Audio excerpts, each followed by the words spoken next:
I love you, big homie. That's real, man. You know, bro. You a legend, bro. Not just in the rap shit. Nigga. No. If you never rapped another motherfucking word in your life, and it was just based on your reputation here in this town. That shit's myth, man. Nah, nigga been trying to be modern, bro.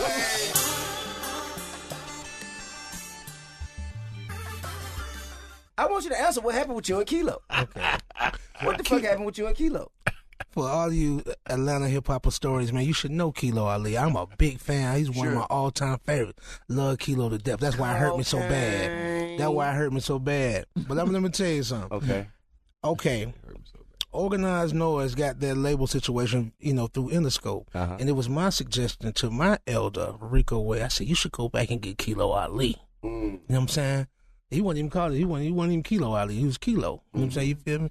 So when he got out of prison, he was Kilo Ali. He took a shahada. It was some refinement. Yeah, he became Kilo Ali. Yeah. So the fact that he had come aboard, I felt like I had something to do with that. So with that, he was having some internal riffing. You know what I'm saying? Like he was having some professional problems with his situation with Organized Noise that we had nothing to do with. Had no prior knowledge, and I wouldn't have assumed anything negative. You know what I'm saying? You feel me? But he got on the radio and he aired out that family business. You know what I'm saying? Then he put my name into it. He called me out the name, and I just couldn't have that. You know what I'm saying? You feel me? Like, I understand. It's like, you know what I mean? Like, I understand, Cee Lo. I'm going, I understand, but Cee it Lo. wasn't even out of anger or ego. It was out of hurt and disappointment. I'm like, I gotta discipline you in a public fashion because you disrespected me in a public fashion. Public violation requires for public That's demonstration. what I say. So we was doing an interview at the Atrium. Yeah. And I was like, I got caught. Somebody hit my line and said, "Boy, Kilo outside." But we jumped off the stage. Who was with me? all of us. We was together. Yeah. It was a group interview, It bro. was. We were right up, bro. That's right. Yes, We went sir. out. We disciplined him right at the front door of that establishment. You know what I'm saying? Like, I asked him, I said, why you do that? Why you do that to me? I love you. Nigga looked me up and down and said, Do what you gotta do. do what you gotta do. God dang. You remember that shit, Joe? Yes, sir. Yes, sir. That boy said, do what you gotta do. With his Nigga chin almost up, drove me like, crazy, man. ready for it. He was ready for it. He wanted to take it. Dang. That's what happened. But then we made up. Yeah. This shit here sound like Charlie Murphy and Rick James, man. Charlie Murphy and Rick James somewhere having a good laugh at this, right? And we now. laugh about it. The last couple of times I've seen him, like, we laughed about it. And it's folklore in Atlanta, man. A lot of people don't really know nothing about that story, but it's cool. And when I speak on it with the utmost respect. We just being factual, man. But, like, no disrespect or no shade or nothing like that, man. I really love and I respect him. Yeah, absolutely. I didn't want to have to do look, that he shit at is all. the forefather and the Yes. architect of this Believe. Atlanta hip hop Yes, shit, he along with Sammy Sam Already. and Shadi. Say that. Believe. You dig what I'm saying? Believe. So, I mean, at the point where you guys had disbanded, do you remember what it was that caused you guys to separate?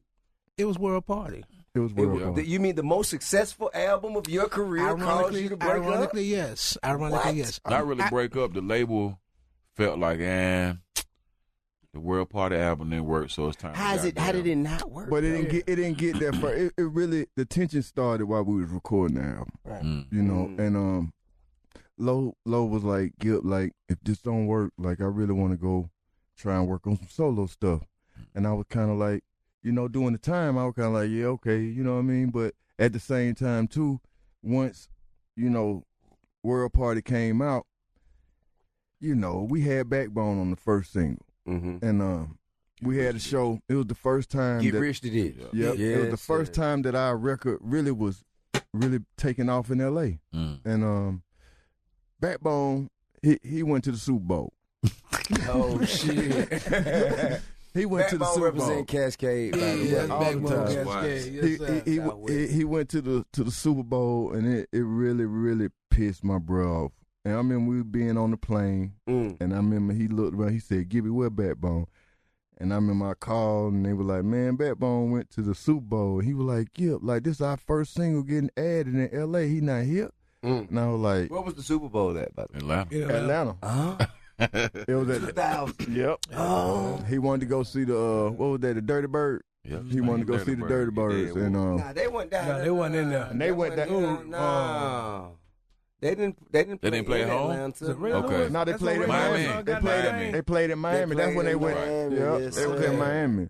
So, you know, Lo kind of like, man, like, shouted at the beginning of the song. Yeah, shouted at the beginning of the song. Yeah. And And it we pissed love him that, off. but it's just facts. You know what I'm saying? You I know mean, what I mean? That was true, I bro. have felt like when I had people on songs before, and I have big opportunities for myself, and those people aren't, when they are like, if you can't make it for a professional obligation, that's one thing, but if you just are choosing to blow it off, Yeah. That's what that was. that does make you feel like, okay, so just fuck my progression, huh? Right. Like I said, niggas was young back then too, man. Yeah. Niggas was had the trapping mentality, like fuck. Yeah. that, That's I can true. Go do this and go. I do mean, that, I've seen Backbone in the Trap many a Yeah. night. That's right. That's my Many trap a buddy. night. He a real Many a one. night. I ain't Backbone gonna is tell you. real. Let's give him that. Let's give I him that. cannot tell a lie. I want to go a little bit further than that, man, because like people, this is an interesting part of our story, man. Mhm. Like, you know, and it ain't even about political correctness. It's about just truth and transparency, man. Because we hear it. You know what I'm saying? Right. Apparently, we got past it. You know what I'm That's saying? right. Obviously, we did. True. Right. You know, like it was a conversation that me and Gip had. Me and Mo had it. Mo say, "Lo, what you want to do after this album?" I said, "I want to do a solo album." Mo, he said, "Me too." You know what I'm saying? Like, you feel me? We talked about it. Am I? You right. Okay. You know what I'm saying? So we talked about it. Right. And it was civil. You know what I'm saying? You know, and the only conflicts we've ever had have been creative indifferences. That's it. That's right. You know, somebody might want to go this way, somebody might want to go this way. You know what I mean? Right. Like, and on this side of the table, when they said the group was formed in '91, that's 4 years before we got together. You know what I'm saying? As a quartet, they started Goodie Mob. We came aboard their ship. That's Goodie Mob right there. Okay. You know what I'm saying? Like, You already had the name Goodie Mob. yeah, We did Okay. the first. You know what I mean? On goddamn Peter Street. yeah. What? Goodie Mob Peter Lumberjacks, Street, you know? Yep. Gil was coming from the East Point Chain Gang. Okay. Shouts out to Chief, OZ, you know what I'm saying, and Cap Capone. One. You know what I'm saying? Breeze. Cool Breeze. Cool Breeze, you know what I'm saying? Like, Shouts you out. know, is an OG, East Point OG, you know, and in many ways, Gil OG. He acknowledged him as that. If you listen to the album, you'll see that it was essentially a compilation album. You know what I'm saying? You know, but we stumbled upon a synergy of our own. We went on to succeed with that formula, 3 consecutive gold albums, you know, on into the future. But Dirty South was a solo record for Gil. I mean, Right. but he chose to share his spotlight with Cool Breeze, his OG. You know what I mean? Like, and I'm glad that he did because we got Dirty South out of that. Cool Right. Breeze coined the phrase Dirty South. I wish he had the copyright that motherfucker. He'd have been rich. Just like I wish I would have copyrighted trap music. Yeah, you should have. I mean, you know. Well, you don't be man. thinking about that shit at the time. Hell know no, what I man. mean? Hey, that's I consider that our contributions Yeah, to the yeah. culture. True that. But I You know want what people I'm to know saying? that, man. I want people to know, man. We went back and forth bickering and doing no shit So it's like just that. like you said you wanted to go solo and everybody was like they support that. I felt like it was just a natural time for me to just take the leap. You know what I'm saying? You feel me? Like, you know, I didn't know our careers would even extend to that point. You know what I mean? We didn't really have any, you know what I mean? We have more We- refreshments. Yeah. We didn't really know. You know what I'm saying? You feel me? Like, I didn't know that we would be three albums deep. You know what I mean? Right. But you always knew you wanted to be solo? Well, I came to the group solo. You did. You know what I'm saying? You know, that's why Free, the intro, I don't want to be free. Yeah. So, you know, that's like, I wanted to sing too. You know what I'm saying? I knew I could sing. I didn't know what I was going to be singing about. You know what I'm saying? You feel me? But I knew that I could sing if I just tried. You know what I'm saying? You feel me? Now, from that, when you decided to go solo and, you know, and the group decided to get back together and do the One Monkey Don't Stop No Show album. Yes. How did that rub you and affect you at the time when you heard it? We talked about it. What? They told you it was going to be called One Monkey Don't Stop No We Show? pretty much talked about That it. man called me the day it came out and said, "AT, I like the album." He did. Hey, man, that's cold, man. I love it. Because people You didn't love know. to hear it. But this is the thing. This was at that point in the game, you had fucking, QD3 with the Beef DVD series, and I think that it was, when I say satirical, a lot of people don't know what that word means. I felt like it was fashioned for that time in hip hop. You know what I mean? Like, yeah, it was gonna be controversial. It was gonna be highlighted. It was gonna be, picked apart. You know what I'm saying? Right. Like, it would encourage the conversation. Right. You know what I mean? Like, people could come in and create a dialogue. You know what I'm saying? But there was really more to say about it. You know what I mean? Like, man, my nigga, you know what I'm saying? Like, he got hurt in a car accident. Like, Right. people don't know, man. Like, I remember talking to you right after that. Joe lost his leg, man. You know what I mean? You feel me? Like, right after that. Joe lost his leg in the most heroic fashion, to fall asleep behind the wheel, wake up pinned behind something metal lodged inside of your car, and tear yourself away, man, to get out of there. You know what I'm saying? You feel me? Oh, you tore your own leg off? Well, I was trying to get it loose. I was trying to get it loose in the car. I couldn't do it. Then the fire department had pulled in. They started cutting shit. Then I was able to get out, but I never looked down to see what the fuck was going on. I just thought my leg was asleep. You never looked to see the shit they were cutting was your leg. Now, they wouldn't cut my leg. My leg had already was hanging off in the car. So I it just felt like my leg was asleep. So I didn't know really. And we hadn't necessarily Wasn't no spoken. pain. Just like if your feet fall asleep. Yeah, like it's numb or That's some what shit. it felt like. But we all was at the Plus, I was drunk, hospital. too. His incident brought us all together. We was all together. You know what I'm saying? Right there at his bedside. Damn. You know what I mean? So with that, then I mean, like, I understood what One Monkey Don't Stop No Show meant. You know what I mean? Like, it was the monkey wrench that was in the game. You know what I mean? Like, you feel me? Like, Joe's accident, the group being dropped from the label. You know what I'm saying? Like, me leaving the group. You know what I'm saying? Like, and not leaving, permanently, maybe indefinitely, but not permanently. You know what I'm saying? I never felt separate from the group. I felt like whatever my success would or could be, you know what I'm saying? Like, was a success that we could all share in and benefit from. Right. Because you don't get what you deserve, you get what you can negotiate. This is You know what I'm absolutely saying? true. I was going to use the Life leverage is for about more money leverage. for me and mine. You know what I'm saying? Life Like, is about whatever leverage. I can go get. You know what I'm saying? Absolutely. You feel me? So with that, I mean, like, that's how I felt. I felt like it's more of a, I'm going to use a big word on y'all again. I felt like it was more of a testament to our elasticity. I love it. We showed that we could stretch. I love You know what I'm it. saying? You feel me? We never was severed. So I understood it. You know what I mean? Like, and yeah, it was bittersweet, you know what I'm saying? Because, like, I mean, I wanted to be supported. I wanted to feel like they understood that I'm not gonna leave. I never leave. You know what I'm saying? You feel me? Like, you feel me? Let me go Goodie do Mob this. for Let me life. see what's happening. We ganged in. That's right. I gotta say it like Man, I that. had opportunity, man. Biggie wanted him. He did. Oh, more secrets. More secrets. So So Goodie Mob. Biggie wanted Cee Lo. Biggie called JD and B when JD and B Wow. were bless managing the Lo. dead. And I used to be over there every day because JD was my doggone right hand man, and he loved Lo. And Biggie called over there. I think we had gone up to the southern place. No, Outkast first listening Outcast party. That's what it was. Wow. He connected. They saw they love Lo. They love the verse he did, man. They was trying to get that man to do a record. To sign him with Biggie. People don't know Wow. that Biggie was at this show that he's talking about right in the front of the stage, singing word for word. He was just singing "Get Up, Get Out," knowing that shit word for word. And we talked. Yep. And he said, "Man, I don't know what your business situation is when you get your act together. Fuck with me. I want you to be on my new album," which would have ultimately became Ready to Die. Yes, sir. But I didn't have my business together. All I had was that one verse. That was it. You feel me? But I didn't have no business. You know what I mean? But Puff wanted to sign me at that time. Real You know what I'm saying? You feel me? shit. Like, and I went on to do You and Ghostwriting. Puff- I went and I- did trips with Puff and wrote for Yeah. Puff and all kind of shit. What you tell him, no, Lo? I told him no. Yeah. No, goddamn. I told him no. Hey, listen. I got an even funnier story. I ain't gonna tell that story. Hey, It's listen, funny. now right here. Listen. Now what I want to talk about, guys. I want to talk about I want to talk about fatherhood. Yes, sir. I want to talk about fatherhood because Was that juicy enough though? Was that was good? What's that? To talk about that because people don't feel like we don't address that enough. Nah, man. Hey, listen, man. We good, bro. I think that you guys are as candid as you can be about a subject that is private that you're choosing to make public. Say that.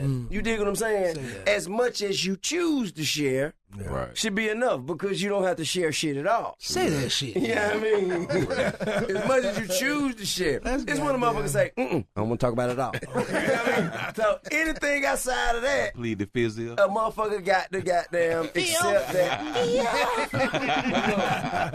Fatherhood. Because I noticed, I have my children here. They running around, them motherfucker, having their way, Our children out here. reaping the benefits, living off the fat of the land. You know what I'm saying? Lo, you got your son here. Gip, you got your daughter here. Cujo, we've had conversations about fatherhood because we are neighbors still. For sure. Out in Henry County. True that. Timo, I've never talked to you about your children, but I know that you have them. Man. I do. And I see your gray hair. Yes, So, sir. so I know that you're present. Yes. I have 2 daughters and a son. I have a 6-year-old daughter. I have a 14-year-old daughter. And I have a 16-year-old son. He's actually presently right now at Chick-fil-A working. Okay. He has a job. You know That's what I'm talking So about. I'm trying to teach him a sense of responsibility. That's right. Now, man, I want I him know to you got a learn lifetime supply of that Polynesian sauce. Well, you dig what I'm saying? Come on, man. That sriracha is where it's at, really. It's the sriracha. Everybody goes to the Polynesian, but it's the sriracha. That's sriracha tomorrow. It's the sriracha. It's hot now. Go ahead. It's hot. Go ahead, Mo, my bad. So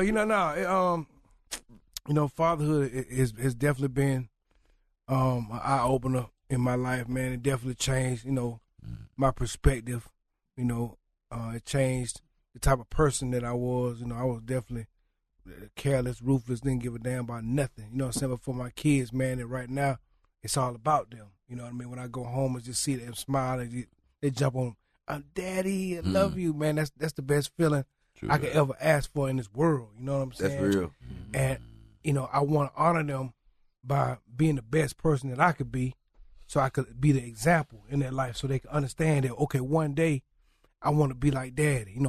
Daddy might not be, the richest dude. I might not be the big time, as big time as other rappers that's out there right now, but one thing they know is that my heart is real and that my efforts are 100. You know what I'm saying? And my kids see no matter what, Daddy keep pushing. That's no matter what, Daddy work hard.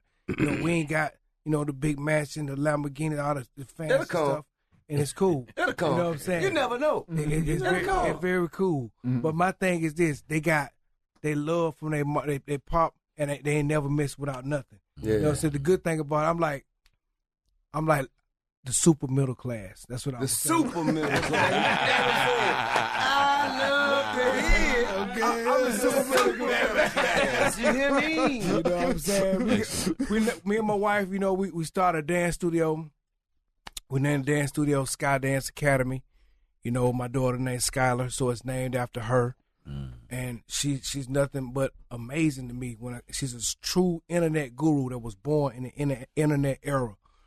And little girl, man, put a YouTube channel together, man, just got hundreds of thousands of views on everything she putting out. And it's just crazy. Then that's a business, it's no straight doubt. up business. So here come the mansions and the Lamborghinis.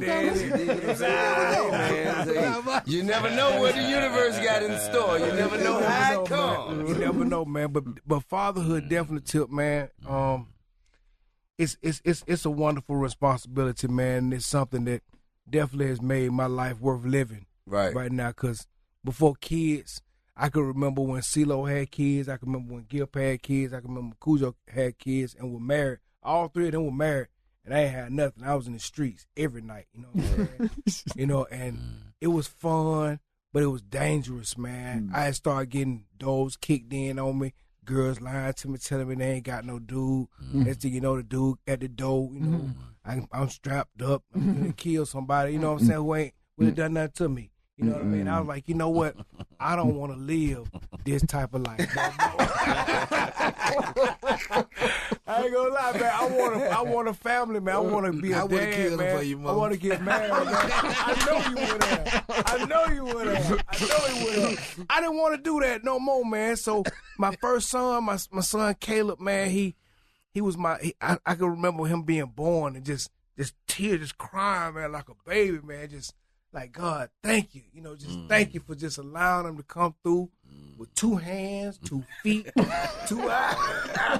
Hey, man, no offense, Cujo. We not, you know what I'm saying? No pun intended, because you thank him for having 2 feet. You know what I'm saying? And no pun intended. Listen, man. I've been saying birth defects. Cujo, now look, Cujo was one of the flyest motherfuckers with 1 leg you'll ever see. You know what I'm saying? The motherfucker still rock the shorts. My nigga so strong. You dig what I'm saying? And he ain't never, I remember talking to him when he was still in the hospital on the bed. He said he don't remember, but I remember calling him. I heard about it. Wow. And I heard about it because it happened out there in the neighborhood, kind of. And I remember calling you, and you was like, yeah, man, you know, they said I had to let that motherfucker go, but I'm still here. Damn. Yeah. That's how you were talking, Joe. That's him. The worst I done ever had to deal with some nigga talking shit on the internet. This nigga here, man, like, that shit is inspiration. Yeah. You know what I'm saying? Anytime we standing shoulder to shoulder on that stage doing what we do, man, like, I love you, big homie. That's real, man. You know, bro. you a legend, bro. Not just in the rap shit, nigga. No. If you never rapped another motherfucking word in your life, and it was just based on your reputation here in this town. That shit's myth, man. Nah, nigga been trying to be modest, bro. Don't be modest, man. We on Tip Show, Pretty man. Kid told me about you. Yeah. And you and him too. Yes, sir. And Pretty Kid told me that you and him, y'all used to goddamn, you know what I'm saying, pick whoever it is. Knock the y'all dragons want. out. Yeah. You know, That was our game. I feel you. I mean, me myself personally, we had a different strategy. I don't know what that shit was Hey about. man, we had a different strategy. But I mean, I really do. I love, respect, salute, and appreciate everything that y'all represented, man. Everything that y'all did for the culture, that you did for the town. I really can't say enough about how much of an impact that you had on my growth and development as a young artist. I used to wake up, man, me and my partner KT, and not, okay, so we all know what it's like to be, you know, to wake up when you're in your mama house, you know what I'm saying, and have to get out and go to school and shit, but I had done left at my mama house, but had to go to school because I was on probation. So I had my own apartment. My partner had his own apartment. I was putting in on his rent so I could stay there. But I ain't had no bedroom. Either way. So it was me, my partner KT, and we were living up there in Windjammer. Windjammer. We were living up there in Windjammer, right? Yeah. So every morning we'll wake up and we'll go to motherfucking open campus. Which one? Frank McClary? College Park. Yeah, Frank McClary right across the street from the railroad, from the train station. That was me. That was me and Dre went. Yes, sir. So we wouldn't listen to nothing but that motherfucking soul food. Every day. Every day we get up and listen to soul food and Twister, Adrenaline Rush. That's right. Those were our two. That was like what we'll listen to as we got there, iron our clothes and get our shit together and get out there. So that shit is embedded in me. You know what I mean? What you say? Goodie Mob, number 4. You dig what I'm saying? Let me call you. Number 4. Yeah. Hey man, listen, bro. I swear to God, man, I used to lick. That's because it took us 4 songs to get ready. Right. So we'll start that motherfucker at the top. By number 4, if I went past number 4, I was late. Okay. You know what I mean? But I really truly appreciate that. Was you standing over there in Windjammer around the time? You know Fat Fanaras? Man, no. You don't know Fanaras? I ain't know no neighbors and then like I didn't. You know, it wasn't like I stayed there with my mama, so I came outside and played with niggas and got to know niggas in the neighborhood. Got you. I was in that motherfucker. I'm bringing people in, doing what I got to do, and I'm leaving out of that door, and I got to do it. I stay right around the little curve, man, in Greenbrier Commons, right there. That's over there by Lost Paul, right? Yeah. Well, see, Greenbrier Commons, I ain't never lived in there, but you know, at that plaza, that was my cousin Toot. Yeah. He had that barbershop. Yeah, him and got the Eddie Kane. Yeah. Toot had that barbershop. Nigga he called himself teaching me how to cut hair. I was selling weed, and I was selling pounds of weed out the back of it. That was my partner Mente said he first met you out there. Right. Yo, Mente. Yeah. Goddamn right. So, my nigga, I love it. we go back so far, I really further than people could really goddamn, place us together. Gambling in the back room. You dig what I'm saying? But I was talking about fatherhood because it is such a pure joy to raise some youngsters. Like, you raise sons, right? Mm-hmm. And they go from being your responsibility. Right. You know what I'm saying? Then they go into being like, the thing that you kind of have to make sacrifices for, and they grow up bigger, and then they become to challenge you. Mm-hmm. And then they become your best friends. Mm-hmm. So it's nothing like raising your best friend. For sure. That's right. No, I don't know if, that's really what we're doing here. We go out and we meet people and we place them in positions. Like, you guys didn't raise each other necessarily. You came in contact. You came in, into the fold of one another, and you became friends. Mm-hmm. Yes, sir. True that.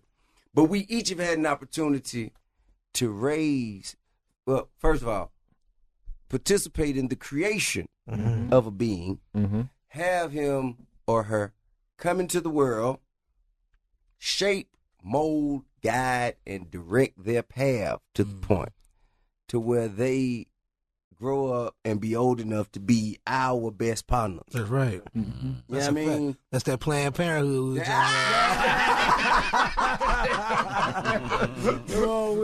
man, I love y'all to death, bro. I mean, we could talk all night, man. I want to be considerate of your time. I know you guys got shit to do, got places to be, man. I'm gonna talk all day. Hey, man, I want to talk again about your album, Survival Kit, releasing November 13th. This Friday, y'all. You know what I'm saying? I don't want nobody to take no time off, man. Don't do no sleeping, man. Put yourself in the game. And really, man, you ain't got to do shit. You just go on your phone and hit the fucking button, bro. That's it. Click. That's it. Yeah. Back in the day, motherfucker had to get up, get in the car, go to a record store, get out, go ask for it, make sure they had it, pay for it, get out, make sure that the motherfucking work. You know what I mean? Now all you gotta do is hit a fucking button, bro. Yeah. If you can't hit a button for a legend, you a peasant. For sure. Now, that's all I have to say. See, the thing about it is, the good thing about it is that we releasing music in these troubling times right now. You feel what I'm saying? So it's all like my brother Gibbs say, man, the matrix down. Now it's all about your it's all about your hustle now. You did. It's all about your people skill now. You did. You feel what I'm saying? It's all about your product now. Hey, you just reminded me of something. That you said earlier? Well, no, he reminded me of something. Well, remind me of whatever it was you said that I said earlier. But what you reminded me of was Busta Rhymes. I heard Busta Rhymes say in his rant, I heard him say that Chuck D gave you the book, Behold a Pale Horse. Okay. And that is what led to you guys writing Soul Therapy. Cell Therapy. Cell Therapy, I'm sorry.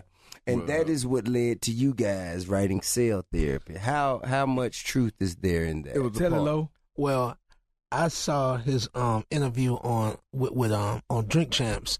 So let me correct you a little bit. Okay. He gave it to us personally. Chuck D did. No, Busta Rhymes did. At dark. Chuck D named Busta Rhymes. Okay, gotcha. Right? I didn't know this until I watched that interview that George Clinton gave him Behold the Pale Horse. George Clinton is also our godfather too. You know what I mean? So a lot of that wild shit that you seen us do, you know what I'm saying, like his Dungeon family, whether it be Dre or me or Gip, we got the license from him. We got the co-sign from him. But definitely about that piece of literature, he gave it to us, and it's so dope that we are forever connected in that way. I keep that book with me. Yeah, for sure. I didn't know that it was responsible for cell therapy. It is. It definitely is. Immediately it is. That's what I Definitely read. a piece of cell. That along with those tapes. Yeah, definitely a piece of cell therapy. Now, I start my verse off with young girls 13 years old expose themselves. Now this is dealing with no. You don't just start it off like that. Okay, I'm sorry. Scene Unfold. Young girls 13 years old expose themselves to Now we're dealing with some family shit. Right. Now we're dealing with some Pass that to Kilo, G. Let me drink with y'all. Family shit now. You feel what I'm saying? So it's almost like communion. The thing about it is it was some sisters that we was friends with. I just happened to be over their house at the time, and I was writing my verse, and she put in a VHS tape that was talking about the New World Order. Ooh. And I was like, well, damn, that shit was bleeding into what I was writing, so I was just listening to what the dude was saying, and there was a black dude. He was locked up in a goddamn cell, 4 walls, and that's what he had to do every day. He's like, man, this is my cell therapy. I got to look out that window. I got to read that book. I got to do this over here. I gotta do this right here. This is my cell therapy. I was like, damn, that's a dope ass motherfucking title, cell therapy. Man, anybody who ain't never did solitary confinement, man, that shit is not, it ain't no joke, bro. Nah, man, I did 3 months. That shit ain't no guy. And bro, if you remember, I know what you're talking about, cause I got caught getting jacked out. 23-1? I got caught getting jacked out. Yeah, 23-1. But if I decide to go out for the one, most days the one come at 6 in the morning. Right. Don't interrupt my sleep at 6 a.m. talking about do I want to go outside? Right, Man, close my motherfucking door and bring my breakfast. Good. Bring my tray. Yeah. Tray. Anybody who's really from Atlanta, man, you've been on the South Side, man. You've most likely eaten at the beautiful restaurant, right? So there was this place of information. Before the rodents. Yeah. Did you say the rodents? Before the rodents. I'm going to tell you now, like, man, I don't know what it is now. Yeah. Background 96, 97, 98. Immaculate. You got a little. You know, I ain't been over there in a while. Chain management. It ain't beautiful. Nice. But look, It's a paradigm shift. Everybody went through. maybe you need to shut their ass down too. No. I don't do that to black restaurants. Okay, well, look. But it was a place right next door called Transmedia. Okay. Yeah, I remember that. know So about they that, would too. have all of those DVDs and VHS of books. All the Something different like extra- Shrine of the Black Madonna. Thank you, West End. That's right. It was just like that. Yeah. So I got a lot of early information from there too, and yeah, man. Like, you know, at that time, you know, it was cool. You know what I'm saying? It was cool to be intelligent. You know what I'm saying? So we That's thought. real. You know what I mean? That's real. It was cool to be in the know. Yeah. To be able to introduce a different perspective than everyone else and have a different set of ideas and a different level of insight For than sure. everyone else. Yes. That shit was cool. Yeah. You dig what I'm saying? It aged us. I mean, well, it Not in a didn't- bad way. It didn't age you. It made you wise. It made us wise. It gave Wise you beyond our wisdom. years. Yeah. That shit gave us legs in New York. You feel me? Because you couldn't. Because the God bodies, they got That's on you right. immediately. They did. Say that The shit, God man. bodies got on you Say it, immediately. man, coming out the South no more because shit, you got 4 niggas that just put some shit on y'all ass that's been out there.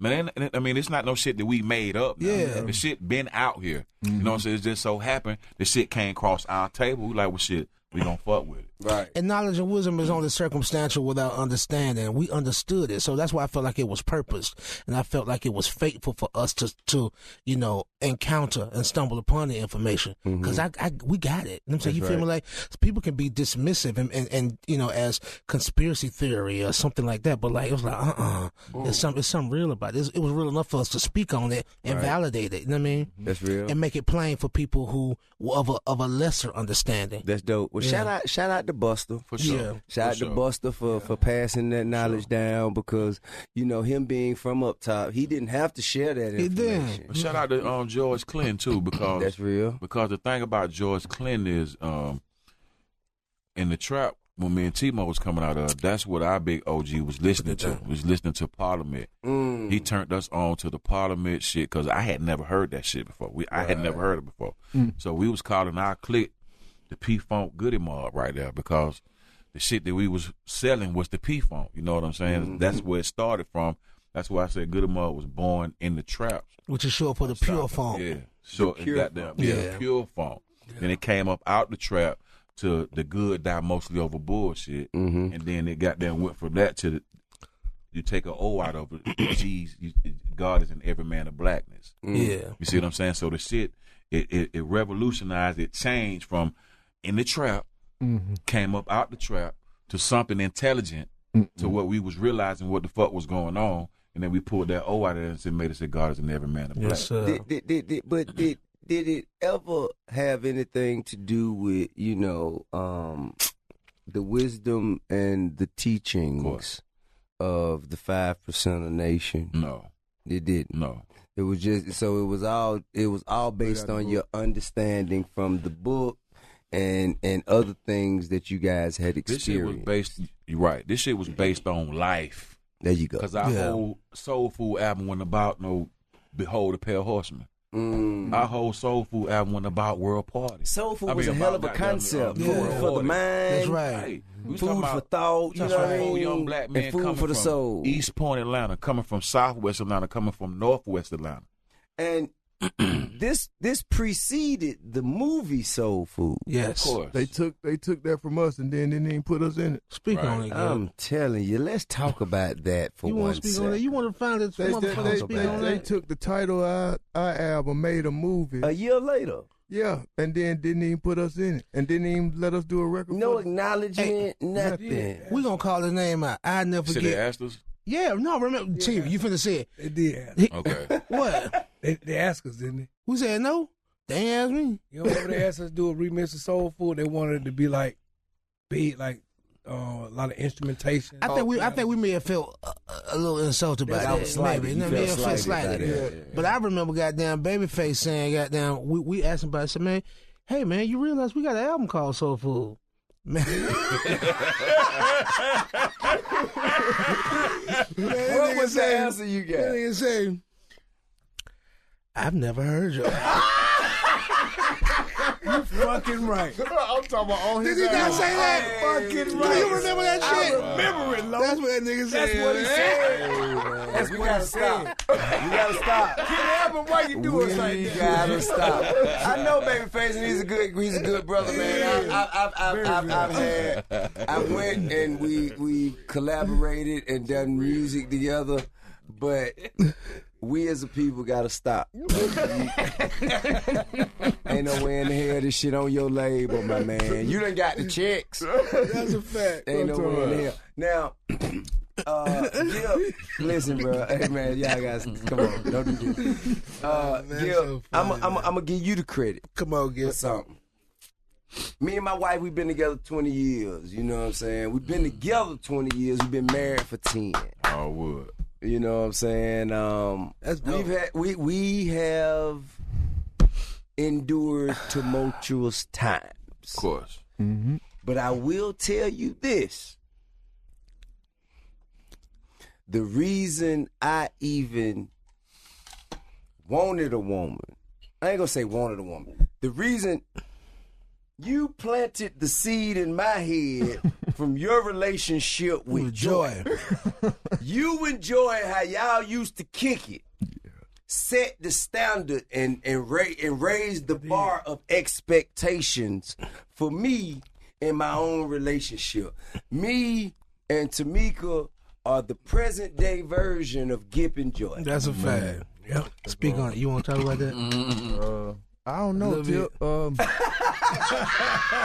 Come on, man. Speak on it.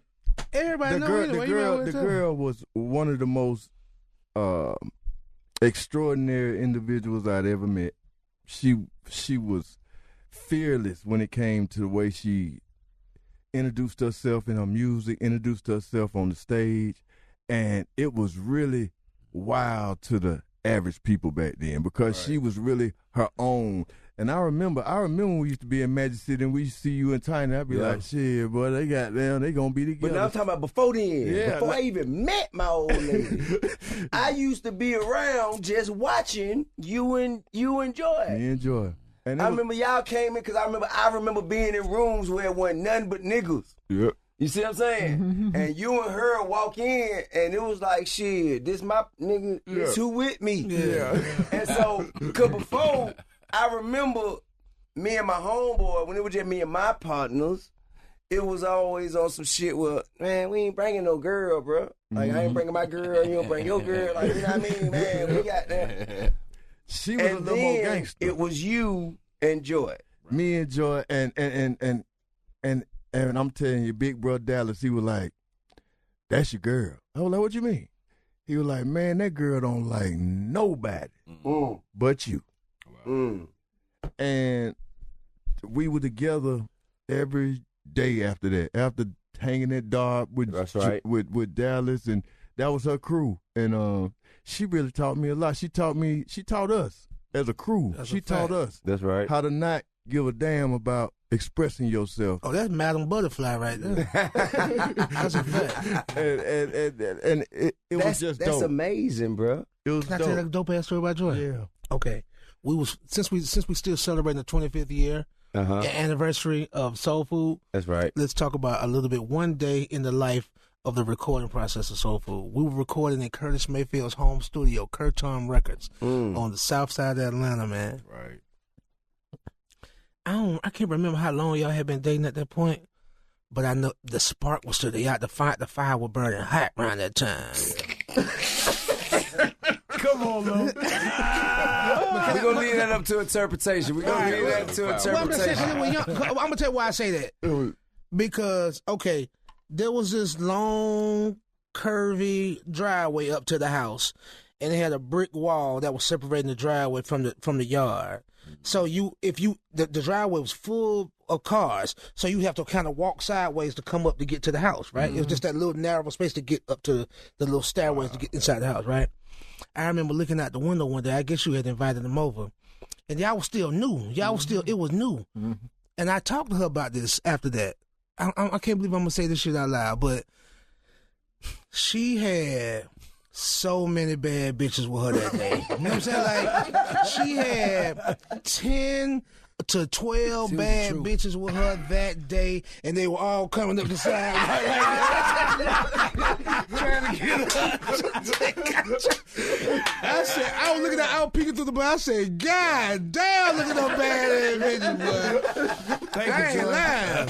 That's a real story. That's a real sensation in my body, man. I remember this shit. You know what I'm saying? I'm like, damn. Thank you, Joy. And you know what the fuck I'm talking about. Joy was always silent, man. Always has been silent. But I asked her about, I said, Joy, now she didn't know I was watching them come up. But it's just the caveat, the add on to what you said about what you noticed about them. I said, damn, she felt like she had found a solid man and guilt. You know what I'm saying? Like, and feel like, and we were solid niggas, man. You know what I mean? She said, man, I felt like she went and got all her homegirls like, look, I found somebody good. Yep. This a good group of men over here. I'm about to bring y'all all over here. Right. Meet all these niggas solid. Everybody solid. You might find your husband. How y'all didn't lock down at the same time? Shit, we shot some shots. 100% of the shots you don't shoot. Everybody shot some shots now. Shit. Hell nah. Hey, man. That's a good memory, man. Hey. It's a beautiful image in my mind. I never forget that. Ain't like y'all at motherfucking Gentleman Club. Yes, sir. You know, Magic City. That boy got an eye closed. You dig? I be right. I'm just going back. What's the name of that street? Hey, bro, what's the name of that street Gentleman Club you to be on? Cause when you on Spring Street, on the one way going on to that. When I bust that left now, I was coming from Walters the other day, coming up the. man. It's a little guard now. Not it's like Forsyth. It's gone. It's dead. I said, golly, I be telling my son. I'm like, this where was at least a little garden area. It's fenced off. Yeah. You can't even believe it. I'm like, damn. It's done. We were all up in there. You know it though when they put a garden around that motherfucker. Damn, boy. Hey, man, can we toast to the old Atlanta, the original Atlanta, man? God damn, to the old Atlanta. Yeah. Bro. Yes, GC, Club Nicky's too, man. We talking about Metropolitan, man. You know what I'm saying? Oh, yeah. What you think about Monterey? That's the first strip club I ever been in. We cut school to go to Monterey. Okay, what is it? The Peach? It's the Peach now? Yeah, Peach. Yeah. Right up on the it was Queen City for a minute, though. Right there in West, right there. You know, that used to be a meetup spot. Yeah. Used to be a meetup spot. That was kind of like the 5 points of the city when people came from Augusta back in slave days in the 1800s. Really? And the West End right there? Yeah, no right wonder that little area right there special. Shout out to Yeah. Chanterelles. They ain't there no more. Yes, sir. Yeah. West End Mall. That shit was black Man, excellence we can when sit we here young. and do this shit You all already know. motherfucking night, man. Okay. You already know. What I like to do now, we have a tradition here at expediTIously. That tradition is the word of the week. Okay. Now, what we do here, Cee Lo, Let's do it. what we do is we try to share our appreciation for vocabulary with the rest of the world, and we choose a word. The word that we choose is a word that will derive from the discussion or something that is pulled from the guest. Okay. You dig what I'm saying? So the word that I chose today is elucidate. Elucidate. That is the word that I chose for today. Elucidate. Elucidate means to make something clear or explain. Okay? And what I'm going to do right now is I'm going to use it in a sentence just so the people who are listening right now, they can go on in their lives and they can use it as though they have known the word all their life, giving no credit to you guys or me. You know what I mean? Well, hurry up and explain it expeditiously. All right, well, here we go. All right. Goodie Mob has been praised for their socially conscious lyrics that elucidates and inspires fans across the globe. Say it. Okay, elucidate. It kind of reminds me of elusive, but I thought elusive meant to evade. Elucidates. It's more like elaborate. Got it. You know what I mean? Elucidate, elaborate. That's funny. I never heard that word at all. That's dig my what first I'm time ever hearing that saying? word. So that's dope. That sounds like some medicine I used to take, man.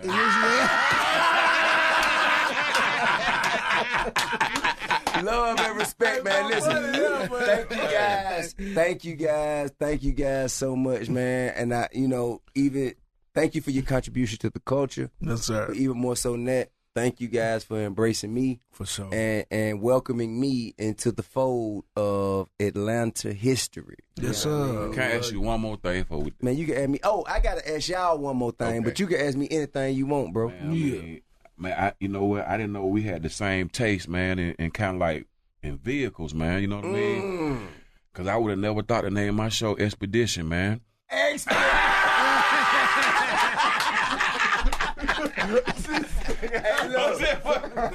got a serious question. He got me, man. He got me. These are my. Hey, listen, man. If you haven't realized, like these are my real, true life OGs. Yes, sir. But I really have a real, genuine question that I really want to know. For sure. What the fuck is it that, like, you guys knowing me and having an understanding? I feel like it's three versions of us. It's who we see ourselves as, who the world sees us as, and who we really are. Right? So with you guys knowing me, past, present, and, hopefully future, what is it about me that makes it hard for people to understand what I'm saying when I'm speaking? I feel like I'm speaking English, but yet and still I'm always misinterpreted time after time after time after time. Whenever the world is upset and up in arms about me or something I said, it's never what I intended to say. I tell It's you. always how they heard it, how they interpret it. Sometimes- what the fuck is it about me? What am I saying wrong? Sometimes people feel like an act of individuality or an expression, is an opinion of what they don't know. You know what I'm saying? You feel me? Like, they feel like, you setting yourself apart. I mean, like, it's a judgment on them. You understand what I'm saying? It's like, so me wanting the best for myself is kind of like me bringing out the worst in them. When you say a big word, you know what I'm saying, you feel me, that they may not have heard or may not understand in that moment. You know what I'm saying? You feel me, like people take that as condescending. I mean, like, they take your... Because they did not work hard enough to learn the words that I'm using. Yeah. So because they don't know it, then that must mean I'm trying to insult them. That's the whole thing, dumbing it down, though. It's who it's coming from. A lot of times. So you ain't got no problem hearing this for nobody else, but it's from you. Yeah. I don't understand that part, bruh. Like I say, man, because I ain't never meant nobody no motherfucking harm. I ain't never gone out my way. It's something about niggas hurt from nobody. the South. It's something about people from the South. They don't bite their tongue, and they gonna say the whole thing. They gonna say the whole thing. Niggas say you hood. I done talked to niggas today, and niggas like, man, nigga T.I., man, he from around here. He from the hood, man. That's right. Why he think you feel like you done got better than that right now? No. By you, I'm just telling you what people think. All right. You know what I'm saying? There's another big word that describes that. It's called appeasement. You don't feel like you got to appease a motherfucker, man, to make a nigga feel comfortable with your growth. Exactly. You know what I'm saying? That shit upsets me too, because I got to go through that kind of shit. Well, look, I'm going to tell you something, bro. Fuck appeasing you. Just to be honest with you, I need to be free to be me. Because this is the only me I know how to be. That's right, you know what I'm saying? That's right. And I ain't trying to do whatever it takes to please anybody else. But this is the thing. Me is not a singular notion. You know what I mean? There is a such thing. People are trifected. You know what I mean? Like, and multifaceted. Like, there is a such thing as a me, myself, and an I. Mm-hmm. You know what I'm saying? You feel me? Like, you're dynamic. We all are dynamic in that way. That's right. Me is not saying that you are the you that you are now. You know what I'm saying? Like, but you are the you that you were becoming. You know what I'm saying? Like, because of your decision, your decisiveness, your navigational process. You know what I mean? Like, this, that, or the third. You know what I mean? Like, the way you got to that point. But, like, how in the fuck and why in the fuck do people always misconstrue my message to the point? I don't understand it. It make me feel like, man, maybe I should just keep shit to myself. But I don't think it's great of a benefit to me and myself without putting it out there. Because if we don't have tough discussion, if we don't challenge each other's perspectives, then we will cease to grow and we will not evolve. That's right. Okay. And I'm here to push evolution. Okay. You dig what I'm saying? I ain't the smartest motherfucker in the world. I ain't the strongest motherfucker in the world. However, I have perspective based on the culmination of experiences and the wisdom that has been passed down to me by my predecessors. And I can't use this shit if I don't share it. Mm-hmm. But I can't share it in a way that is only comfortable to you. For sure. I must do it in a way that is true, honest, and genuine to the discussion. Mm. And motherfuckers don't understand that, and I don't understand why. Mm. You about to say something, Gippy? You got to understand, Tip, where we come from and how we were raised is just different from everybody else. Yeah. They ain't going to never understand that. That's just the way it is. So I just got to live with being the motherfucker that's the most misunderstood. It's a burden of greatness, man. Yeah, it's a burden of greatness. The burden of greatness. You made that shit sound so good. The burden of greatness. Now I can, you know what? I can handle that shit one more day. You dig what I'm saying? I can deal with this shit one more day because you do know that there's a breaking point where motherfuckers say, man, fuck all this shit, fuck you niggas, and fuck everything you got on your mind, nigga. Let's handle it how we handle it. And you know what? And one more day, I hate to get to that point because that is not a point of progression. And then one more day, you will be that much wiser. You can't help it. Point, though. Which point? You just ahead of the curve, King. Say, fuck the bullshit you thinking about and all. But it's good to know that mentally, though. It's good to keep that. But if I let myself get to that, I feel like I gave up. But you ain't I let myself get to that point because I always have to, because as in the position that the people have put me in, I always have to kind of say, okay, I have to think. But you know what they say about arguing with idiots. If somebody, that's right. Yeah. And you ain't never got to worry about what you ain't never got to worry about what nobody else thinking, because if two people thinking alike, somebody ain't thinking. There you go. There you go. Come on, Lo. But see, the thing is, if I don't understand the idiot, I can't instruct the idiot. You see what I'm saying? So I got to understand the idiot. You coming to me from an idiot's perspective. Yeah. But if I don't understand you, I can't instruct you. That's the irony about ignorance. Ignorance can't recognize itself in the mirror, but ignorance will argue with you if you call it stupid. Hey, man.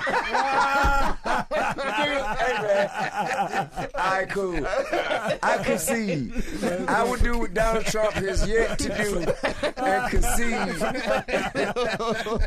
My OG done put me to bed. So if anybody asks who can share tip up, go get Cee Lo.